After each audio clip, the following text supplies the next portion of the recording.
to In the Zone, brought to you by U.S. Construction Zone, bringing you strategies for success with construction innovators and change makers, including In the Zone peer-nominated national award winners. Here are your hosts, Jeremy and Valerie Owens. Welcome, everybody. This is Construction Executives Live. I am your host, Jeremy Owens. I am owner and founder of U.S. Construction Zone and 3 Generations Improvements in sunny Folsom, California. We will be a balmy 89 degrees today. Thank you guys all for being here. We have a great show. I have a couple quick updates for you on the U.S. Construction Zone side. You know, our goal at U.S. Construction Zone is to bring more education to you guys this year. That's part of why the reason we started Construction Executives Live. We're looking for those unique opportunities and ways for us to, connect, collaborate, start mentorship and just start the conversation. So one quick platform update for you guys. We have the ability to set up private communities for you now. So if you have a large team, if you're a trade organization, or if you're a group of like-minded people and you want to start your own private community within our platform, we can do it. So if you have any questions about that or would like some further information, feel free to email me at jeremy@usconstructionzone.com. So getting to the topic today, we're going to be talking about a commodity to collaboration. We're going to discuss strategies on how we can change the way we develop and converse with our team and labor force and attract new talent. We have 2 great speakers. If you're not familiar with AirMeet, I know this is new to a lot of us. Over on the right side, you'll see a little chat function. Everybody can chat if you want amongst each other during the presentation. You can talk as much smack about me as you want. I don't care. The Q&A button is the third button over there. That is the questions for the speakers. Feel free to drop a Q&A in there. Matt will help me put that on the screen at the appropriate time. Also, there might be a poll question as well that pop up. So without further ado, let's get to our first speaker. Annette Jannotta is an award-winning architect, artist, and a, quote, workplace whisperer. She focuses on enhancing the human spirit through strategizing and planning multi-sensory design and art moments throughout her projects. Seeking a more expansive way for architects and builders to work, Annette created Building from Within, a presentation model that shares the value of crafting design processes found in collaboration, trust, and authenticity. She explores how to challenge and reframe common assumptions in ways that honor team relationships, along with bringing more joy and meaning into our work. So please help me welcome Annette Jannotta. Thank you for being here. Hi, Jeremy. Hi. Thanks for having me. Yeah, and just a quick peek behind the curtains for everybody else. We've had a lot of conversations on Zoom, and we could probably talk for hours and bore everybody. We'd be having a good time, but everyone else would be like, come on, all right, enough. So I'm going to try to keep this to 25 minutes, so I'll do my best to manage that, but we may go off on a few tangents here, correct? Yeah. So let us all know, how did you get started in the AEC industry? So I'm getting some feedback here. Are you hearing that? I am not. It could be, okay. Maybe try taking your earbuds out and see if that works. Not sure if it will or won't. Better? Not better? Oh, okay, yeah, that's Not better?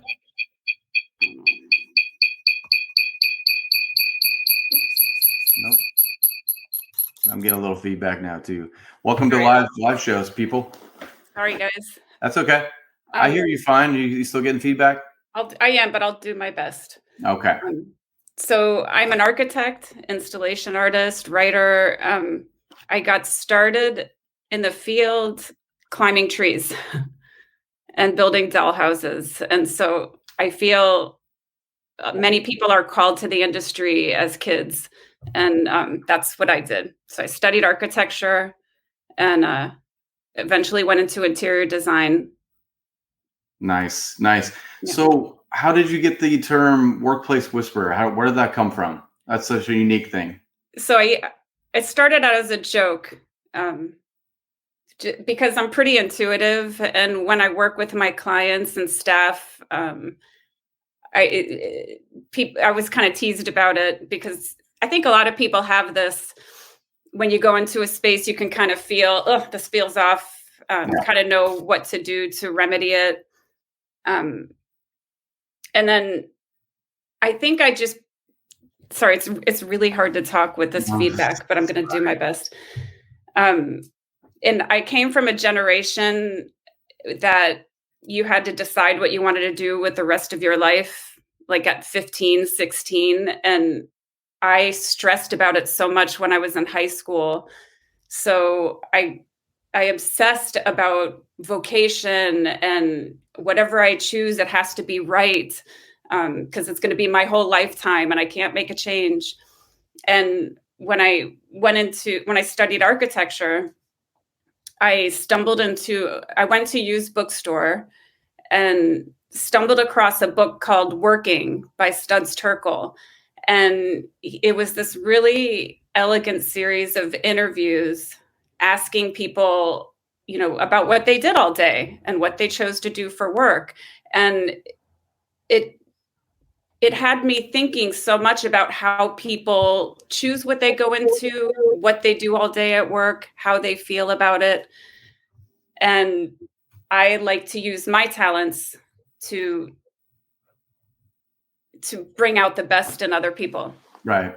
So you're kind of like my wife in that you have a lot of empathy, right? So Yes. When you walk in the room, you kind of feel energy, you feel, she's the same way. It drives me crazy because like, she's like, do you feel that? I'm like, feel what? It feels cold in here, but it's a unique skill that, I mean, I can see her going through those moments of highs and lows based on the energy of the room. And I'm like, I don't necessarily have that skill. But it's I guess a blessing and a curse, right? It's a blessing and a curse. And the hardest thing is knowing what's yours and what's somebody else's. Ooh, that's tough. I mean, I have enough as it is. I don't know if I want to carry anybody else's crap. It's involuntary. Yeah. Well, I mean, were you also the type that did your parents really push you to college, or did you kind of guide yourself that way? My parents nudged me. It was just assumed. Although my father, he's a doctor, but he started out in trade school. He was from the south side of Chicago. He learned how to weld and on it was like marine welding or something when he was young. Got it. So did you always want to get into architecture, or was that something that you found in college? You said you kind of needed to decide early. I guess, when did you decide that was your career path? In high school, I had a couple of good friends that I was really stressed about making this decision. It's so silly to think that you have to know what you're going to do for the rest of your life at that age. But they observed that I really was sensitive to place and environment, and they brought up in different ways, like, hey, do you know about interior design? Or what about architecture? You're always walking around critiquing the buildings around you. Right. And then that's when I learned about the profession. Interesting. So, I mean, how did the human spirit, I guess, that component to your work life, when did that start to take hold and kind of change the way you went to work, I guess?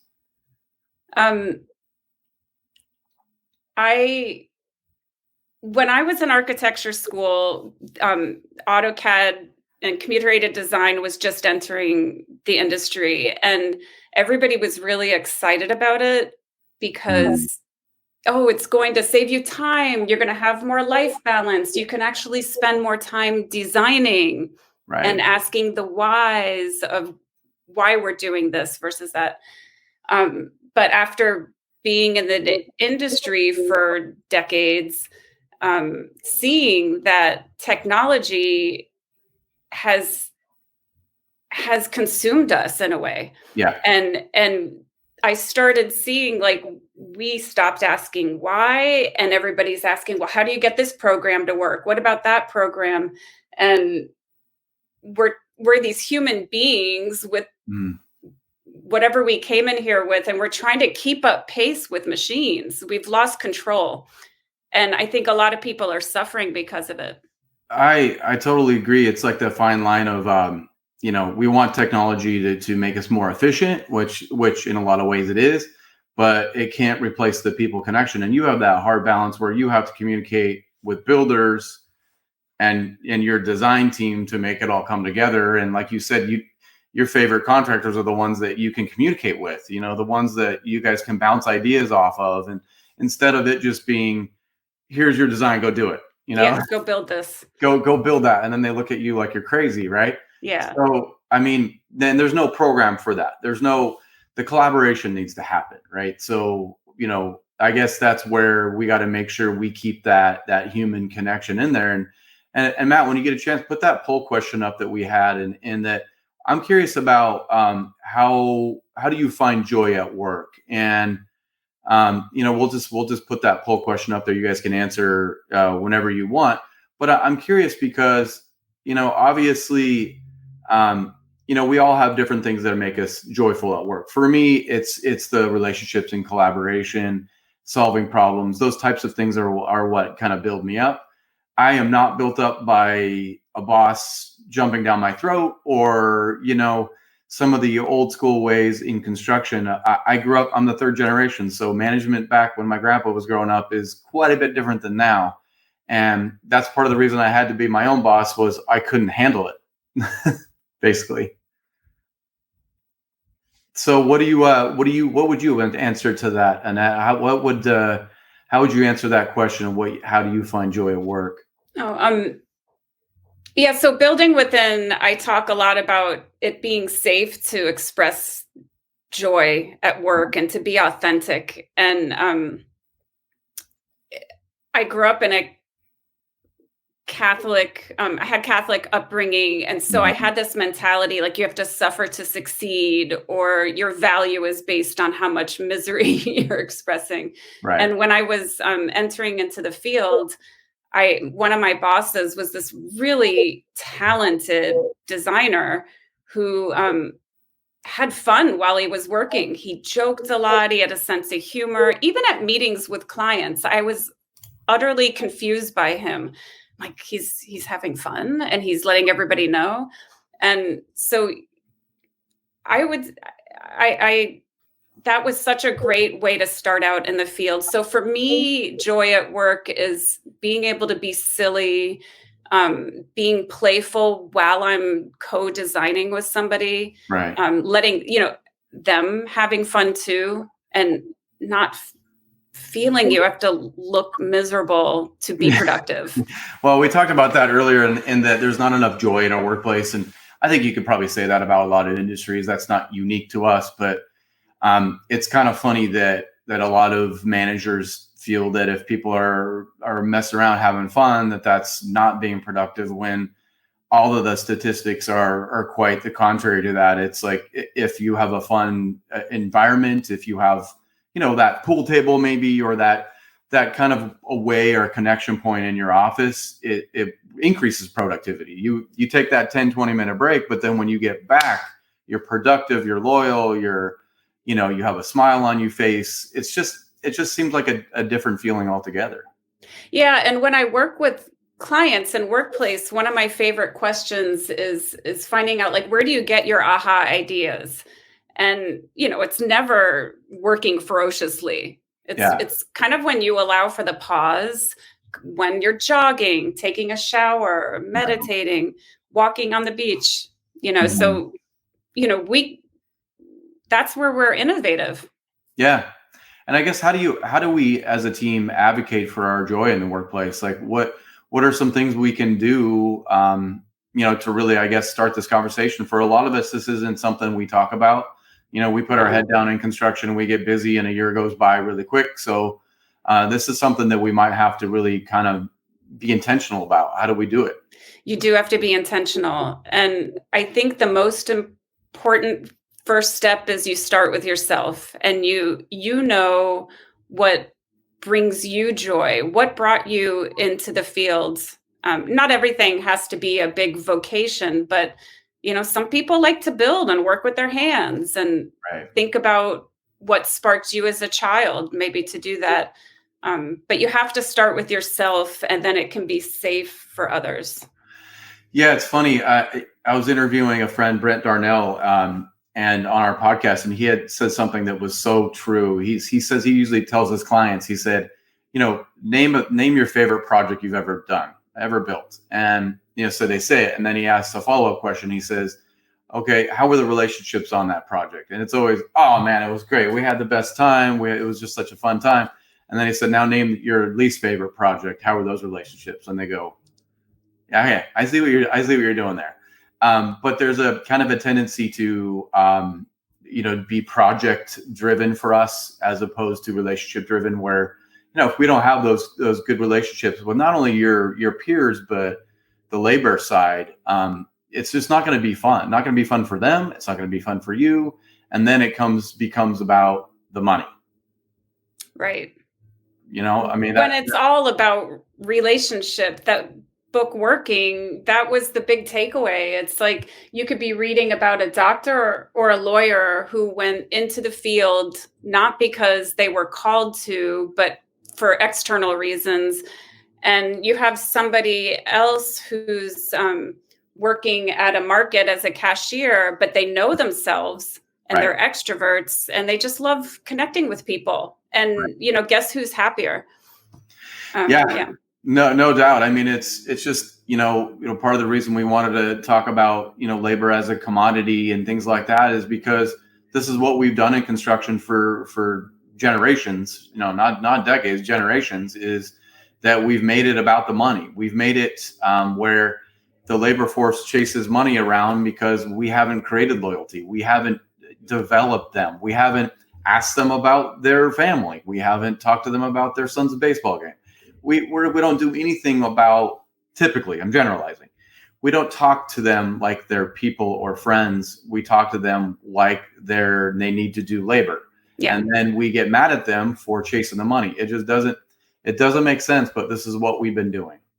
Yeah. And when you're being commoditized, I mean, it happens everywhere. Like even as a designer, it's like, it sucks the soul out of you when you're seen just as a commodity, even though that in some way is a reality of the situation.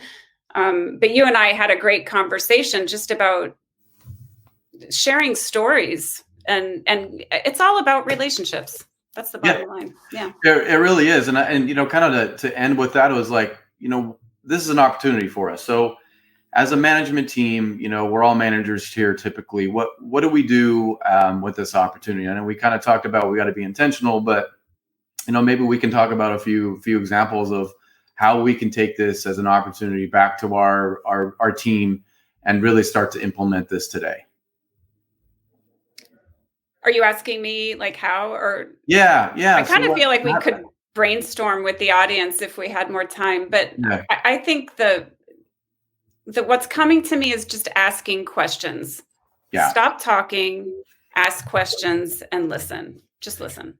Yeah, exactly. And we kind of talked about that before when you ask a question to, I guess a macho construction guy, you say, how are you feeling or how are you doing? And then you have to say again, no, how are you doing? Because, the basic stuff is not just, surfacey. We have to really get back down into the nitty gritty. And, regarding that poll question, if you guys see the little poll thing on the right side there, I kind of wanted to see if we got some feedback because I'm curious what most people say. I'm guessing we're going to be in the same ballpark in that people probably are responding the same way. And that's what I'm seeing here is building relationships.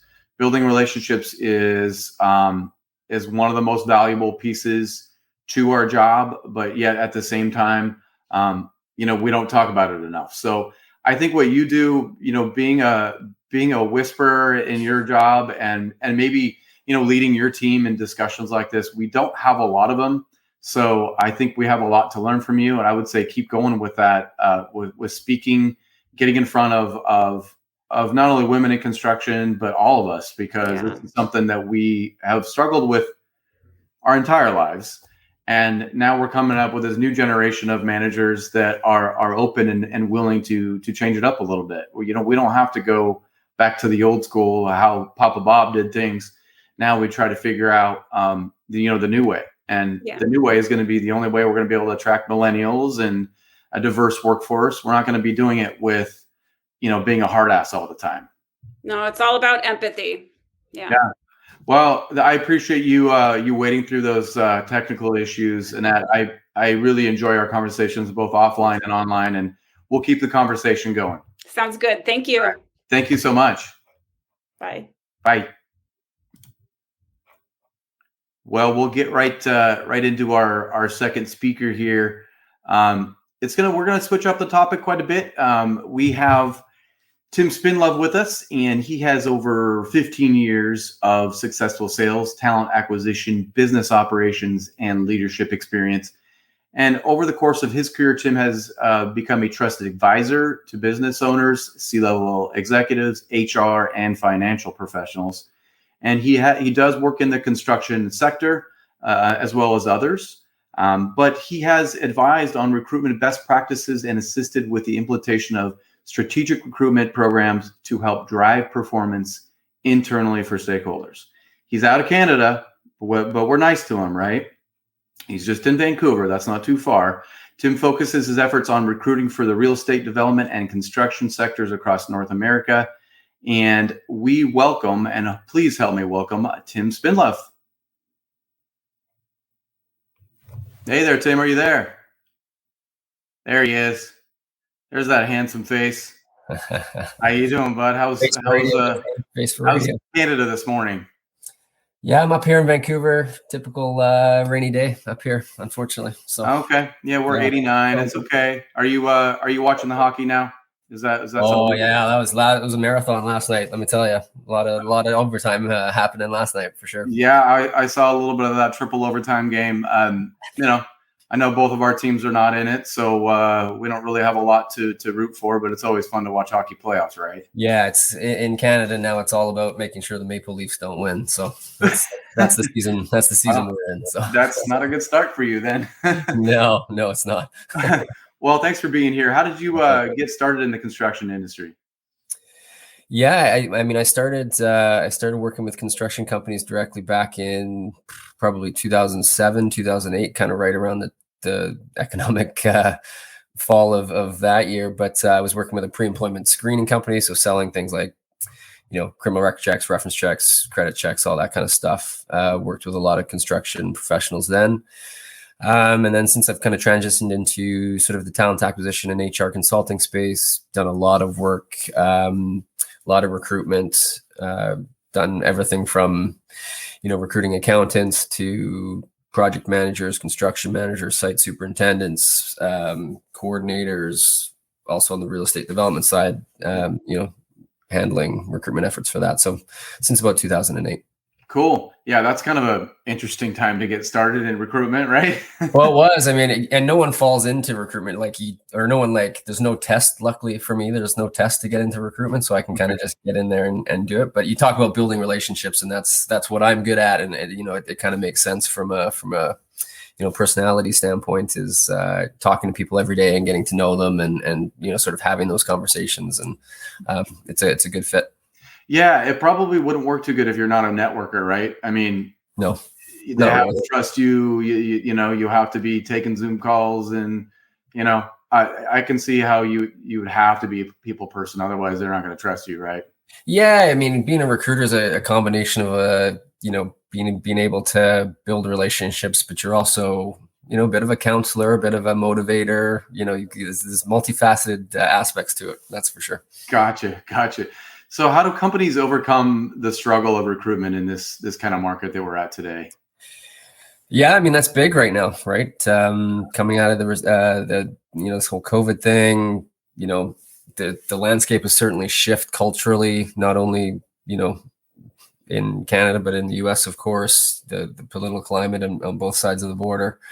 But as small to medium businesses, I think there's probably kind of three things that I would maybe point to answering that question. And first one is, utilizing your established relationships. Like, you're talking to people every day. You're talking to, you're talking to sub-trades. You're talking to, lawyers. You're talking to whoever you're talking to throughout the day.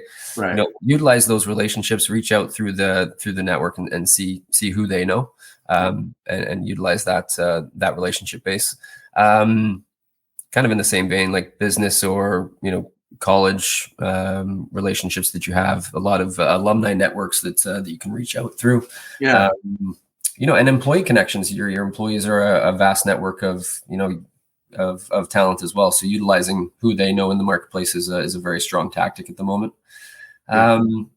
And this one's a little bit off the mark, I think, or a little bit of a tricky one for some companies. But I think when you talk about utilizing your employees to sort of drive that recruitment effort, incentivize your employees to do those efforts for you. Because if you just say, hey, who do you know? They'll be like, I don't know, let me think about it. And you'll never hear from them again. Right. But if you say, hey, I'll give you, here's a $500 Amazon gift card, that's a little bit of a different story. So what a lot of companies will do is incentivize their employees to say, if we hire someone that you refer to us, if they're here after their 3-month probation, we'll give you XYZ. Yeah, that's a unique one. With this pandemic thing, I've been trying to figure out this mass exodus thing we're seeing. Like, people are changing careers at record levels. I saw an article yesterday where it said 11.5 million positions listed as available in March, which is a record. And then the amount of employees quitting is still very high as well. So I'm like, now, is it just that we all had time to sit and think about what we value, or what are you seeing? Why are people quitting and moving on? Well, I think a lot of people have had the opportunity now to kind of do the home work thing, right? And they've kind of had an opportunity to, if unfortunately, if they got laid off or whatever, they've had some time to get some support from the government in terms of being able to stay home and still kind of get some money coming in the door, and allows them to maybe retrain, upskill, reevaluate kind of where they are in their, and we talked about it just now, like, what makes me happy going to work? If I'm an accountant and I hate doing numbers, but I just kind of did it because that's what dad told me to do. Yeah. Now I want to be a pilot. Like, let's go be a pilot. Right. So I think a lot of it is alignment with kind of what you love. Alignment with personal values is a big one. Mm-hmm. In terms of kind of what people are looking for, obviously the remote work, people have done it now and they've kind of proven that they can do it. A little bit different in the construction world, of course, because you can't build a house at home, right? So a little bit of We're working on that, Tim. Yeah, the AI stuff and the 3D printing, whatever. That's right. But when it comes to remote, you can also offer kind of some flexible options for employees as well. They're looking for growth, continuous learning. People don't want to be stagnant anymore. They don't want to be a project coordinator for life. They kind of want to expand their personal learning. So that's a big key factor to keep in mind. Salary, of course, everyone's, things aren't getting any cheaper anywhere in the world. So, making sure you've got a competitive salary, and people aren't afraid to move anymore. They're not going to put up with crap that they don't agree with or they're not aligned with. And the days of people lasting 50 years with an organization are long gone. Like, if you have someone for 5 years, you're in a pretty good spot. That's a good point. I totally forgot about with the remote comes the moving. Like, I can still, have a job in California, but go move to Idaho, which is what we're seeing in California. There's a lot of people moving out, and I guess the difference is, like, we're on the heels of like this kind of economy that feels a little weird, but the difference from in 2008, there was no jobs, right? Which is like when you were recruitment, which is hilarious. But now it's like there's a record number of jobs.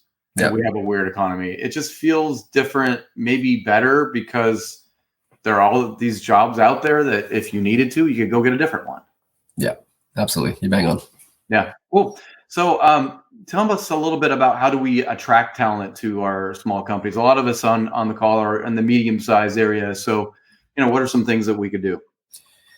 Yeah, I mean, it's a big question. I mean, that's the question, I think, right now for a lot of construction companies.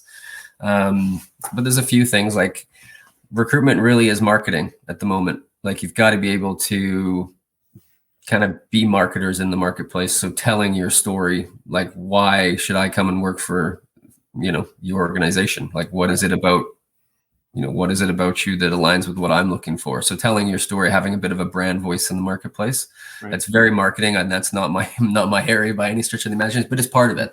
And that's sort of that brand recognition in the marketplace. Something Matt could probably speak to at length in terms of, developing that brand voice and that brand recognition in the marketplace. But that's sort of step one, like who are we and what do we do and how are we portraying that to the general public?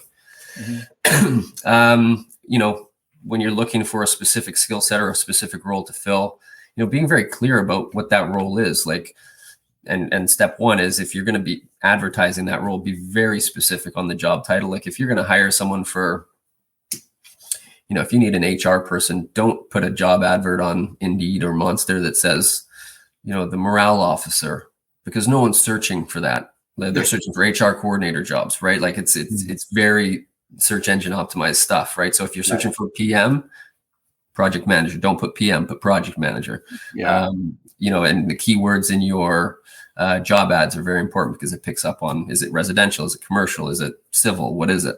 Right. Make sure that you're very clear on the day-to-day tasks with those postings as well. Don't make them lengthy, just short, sweet. Make sure that you're sort of outlining a good picture. Yeah. You've got to kind of fish where they fish, right? So you've got to put your fishing pole in the right ocean. So if you're looking for, trades professionals, you're probably not going to want to post a job on LinkedIn, A, because it's expensive, and B, because they're probably not there. Right. So you got to know where your people play. So, when it comes to construction professionals, there's been a lot of success with, Craigslist postings, Facebook groups, those types of activities. Social media is a big one for searching for people in that realm. Okay. Again, kind of how do you attract somebody? Like, show your company culture. What are your values? What do what are you as an organization? So I would prefer to bring someone into an organization who is slightly less talented but fits the culture, versus someone that's extremely talented but not a fit culturally at all, because that's just going to explode in your face. Yeah, that's a good point. I mean, it's funny that I see this happen a lot in construction, and that's, part of your culture comment is like, lack of pictures, team pictures, team building things, like you said, if this is what your guys are about as a team, talk about it. Take pictures of what you guys did at that charity organization, the team pictures, the family pictures. Like if that's important to your business, be about it. There's like this kind of misnomer about, hey, we want to look big, right? We don't want to, there's no real families involved here. This is just a giant corporation here. We want to appear big nationwide. It all comes down to people eventually, right? You buy the person eventually. So I just like to get in front of that. And obviously I'm a 3 generations business, so we're all about that story. But I think a lot of people fail when it comes to just having pictures and ideas and thoughts about what we do, for fun. And the other part of that too is like, be open and honest from the get-go, because if you're going to lie up front, they're going to join you and then find out it was all a lie and leave anyway. Right. So there's no point in wasting your time recruiting, because recruiting has become extremely difficult. Finding someone on a lie because you said we're the greatest thing ever and we've got all these processes and computer programs, and then you don't have those things, and they get in there like, well, I joined because of those 3 reasons, and you don't have any of them. So yeah, exactly. And I'm sure you get this a lot, and we'll talk about millennials in a second, but the whole question about no one wants to work. I think there's some truth to that. I mean, if you look at the numbers, right, it does feel like there's a lot of people who maybe can work but aren't, or I guess, how do you respond to that, and how do you motivate people to like, hey, here's what you need to do then? Yeah, I think, we're coming out of that a little bit now with kind of the subsidies are being kind of cut off and things like that. So people are going to have to start working again, which is great for the trade sector specifically. But I think, people want to work. You just have to find those people. And are you targeting perhaps some underrepresented groups that perhaps could do a great job? So here in Canada, we get a lot of engineers immigrate into Canada. Okay. And, a lot of the struggle in mindset from a business standpoint is, well, they don't have any Canadian or US experience. It's like, well, if they equate their PEng from Romania or UK or India, wherever they're coming from, and they've built, massive buildings in Dubai, like yes, they need to come up to speed on the building codes and things like that. But is that something that you can offer them as part of your package, saying, hey, we'll bring you up to speed if you're, once you kind of go through your screening. So, right. But developing relationships with high schools or community colleges or immigrant centers, places like that are a gold mine for people that want to work. These people want the opportunity to work, right? So kind of targeting people that may be underrepresented in the marketplace. Yeah. And the other part of it goes back to sort of, again, that marketing comment, like, what are your differentiators in the marketplace? Like, do they not want to work, or do they not want to work for you? Yeah. Right?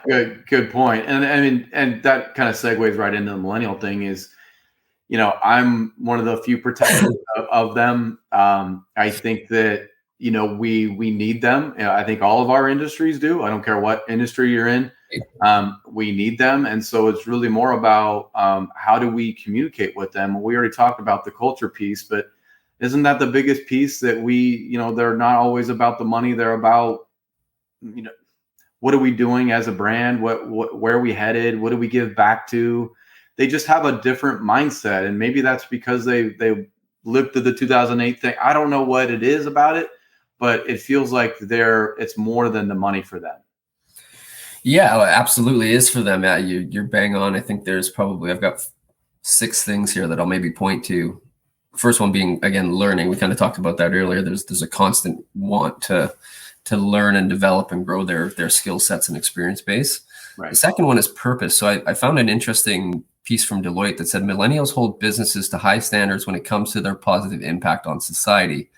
80% of young millennials say that they would be more motivated and committed at work if they felt their employer made a positive impact on society. So do you have volunteer programs? Do you give employees the opportunity to take a paid day off to go and volunteer with Big Brothers and Sisters or the food bank, or whatever is important to them? Right. At Christmas time, maybe you or leading up to Christmas, you say, okay, this year as a company, we're going to donate X number of dollars to a specific charity of the employers or the employee group's choice. Yeah. Here are 3 choices, or ask them which charities you'd like to kind of get involved with. Mm-hmm. The third thing is, again, that flexibility, remote stuff. Again, a roadblock that we have to overcome in construction, because it's a little bit of a different situation. But again, offering some flexibility, whether that's vacation time, like I said, volunteer days off, family time, whatever, right? So there's some options you can do with that flexibility piece versus the remoteness. The fourth thing is they're looking for responsibility. So as they kind of enter the workforce, they're looking to be empowered to speak up and manage projects and pieces of things.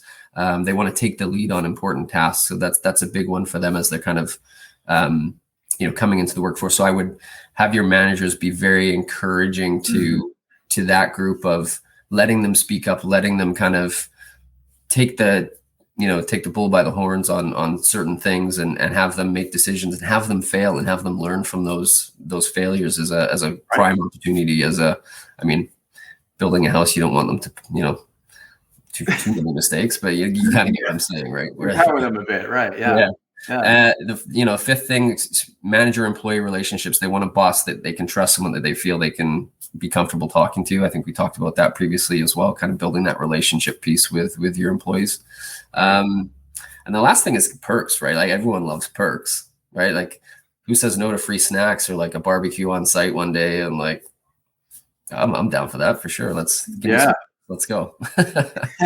Yeah, no, I think there's a lot to that. I mean, as I was saying with Annette, like the whole, pool table in the lunchroom, that kind of thing. I think a lot of people in construction think that's like, we're not being productive here, you guys, we have a job to do.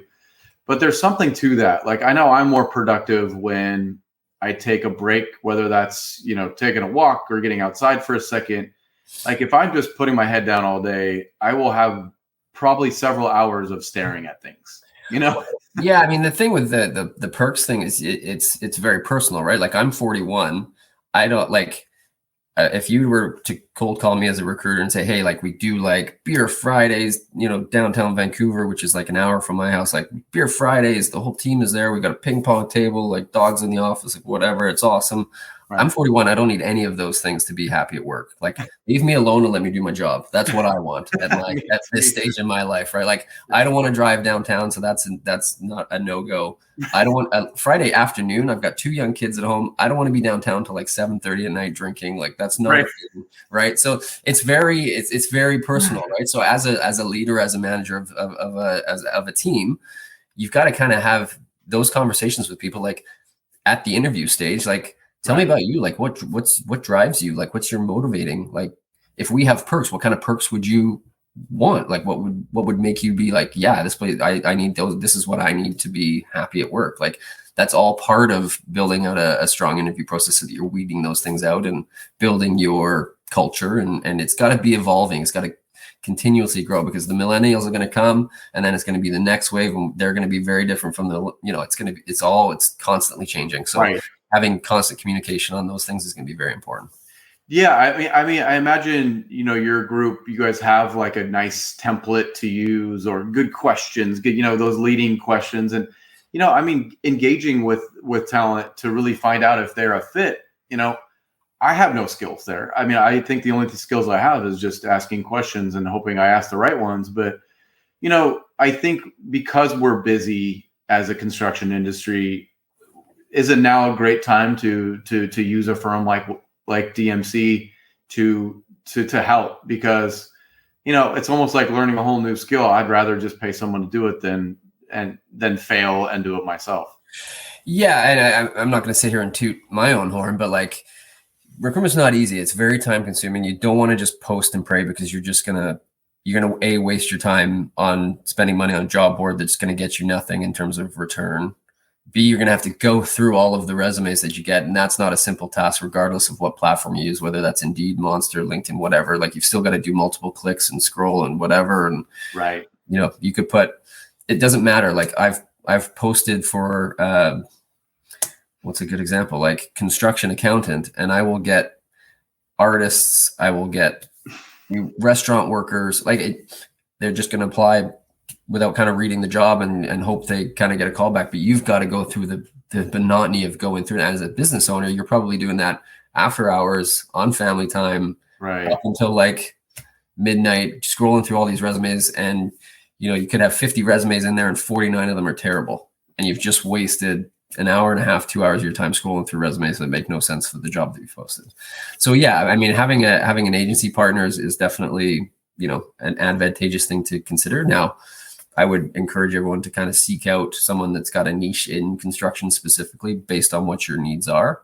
Right. The other thing is maybe it's not a permanent employee that you need right away. So thinking about using not temp agencies, but using a construction recruiter that can get you someone on maybe a contract or a temp to perm, temporary to permanent opportunity. So, you're not covering the costs of all of their insurance and things like that. So the agency can take that responsibility on. You're just paying the fee to have them on site with you. And if they pass a 3-month whatever, then you hire them on full time, and then they become your employees. So there's certainly ways that you can utilize those relationships to benefit the recruitment piece, for sure. Yeah. And the other piece that I wanted to know about is, I think twofold. One is like, you kind of talked a little bit about being specific in what we write, but also, I think we're missing the opportunity on our websites as well. So, we talked about the culture piece, but, having a way of capturing people's information on your website, whether that is a form or whether that is like, an online thing that they can fill out.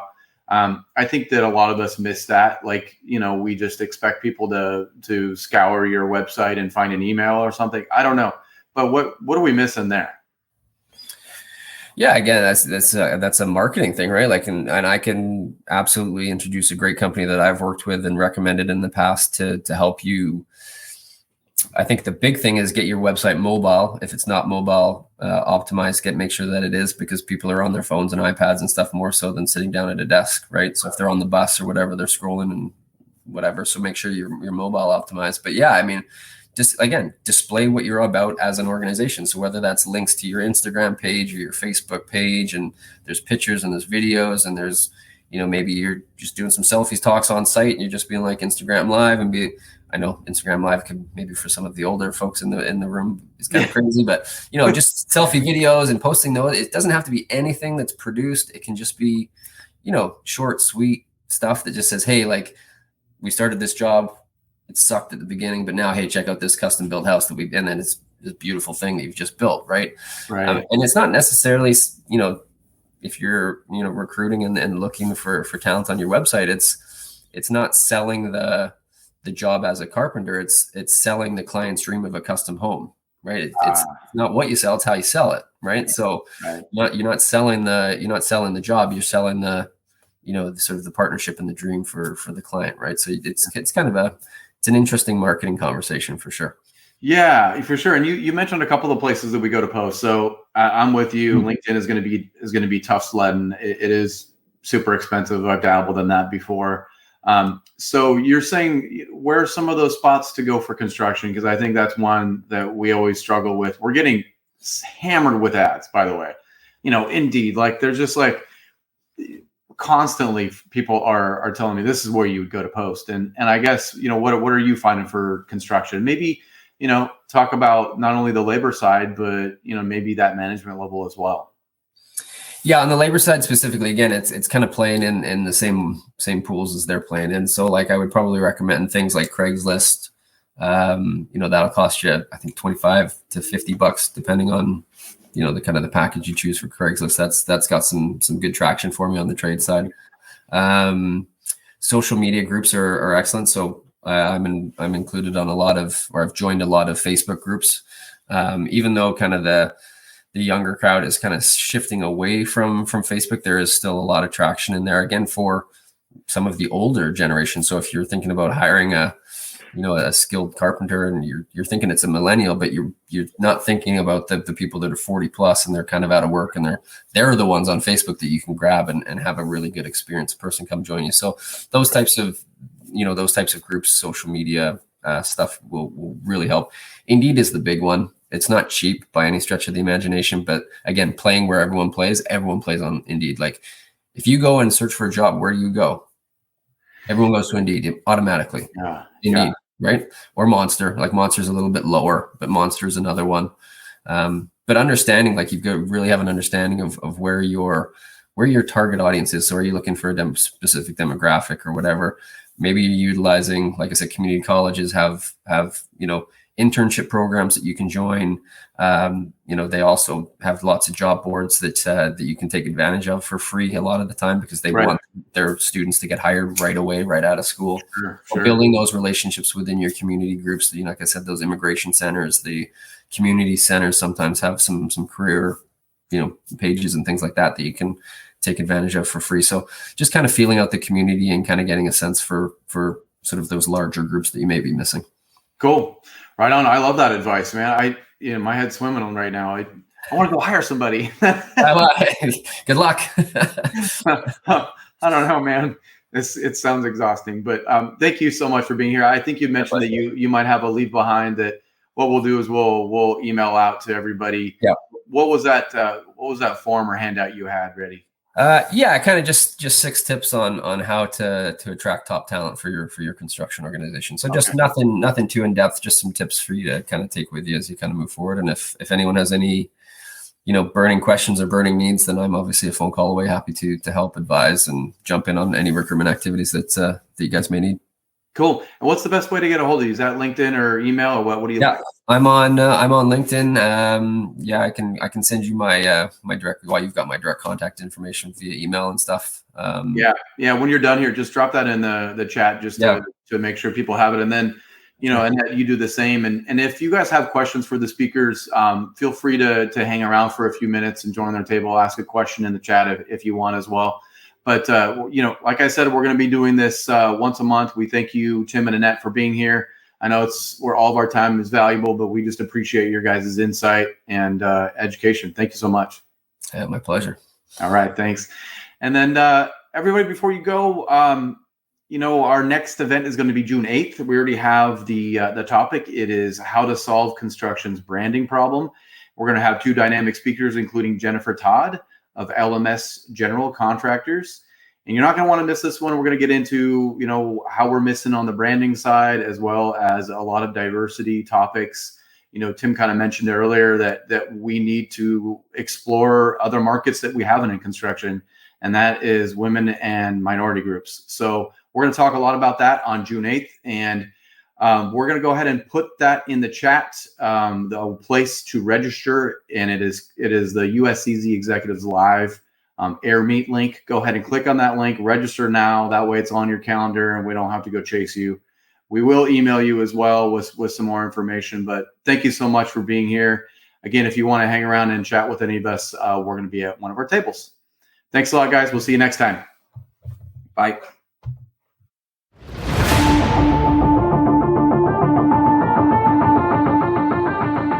You've been listening to In the Zone with Jeremy and Valerie Owens. Be sure to subscribe to In the Zone and stay in the know with the best minds in the construction industry. To nominate an innovator or change maker in the construction industry, connect with your management peers, and stay up to date with construction industry news, be sure to visit usconstructionzone.com.